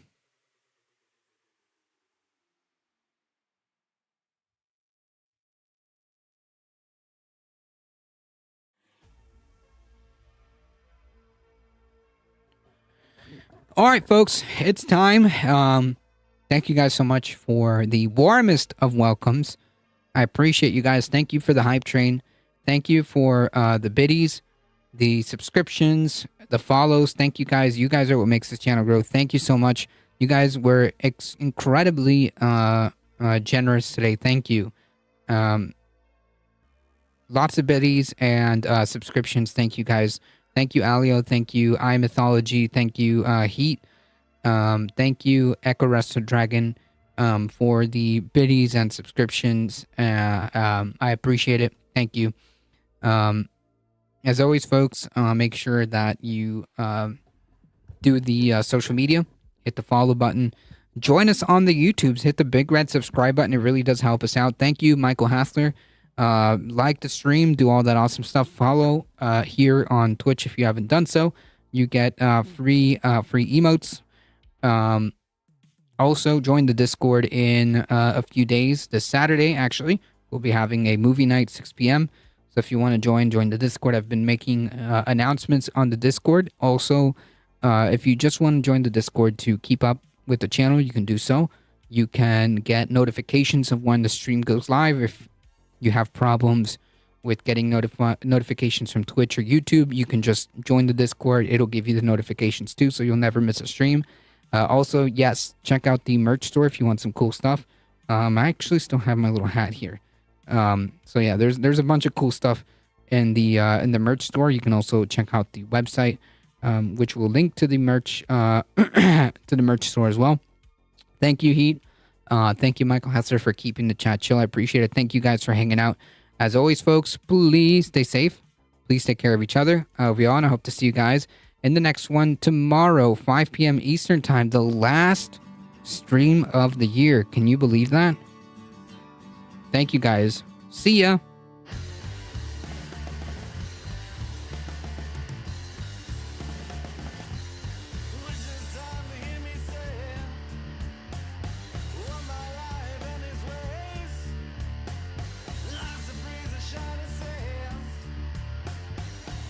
Hang tight, folks. Hang tight.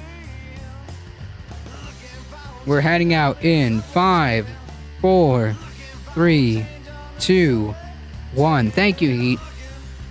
Bye-bye.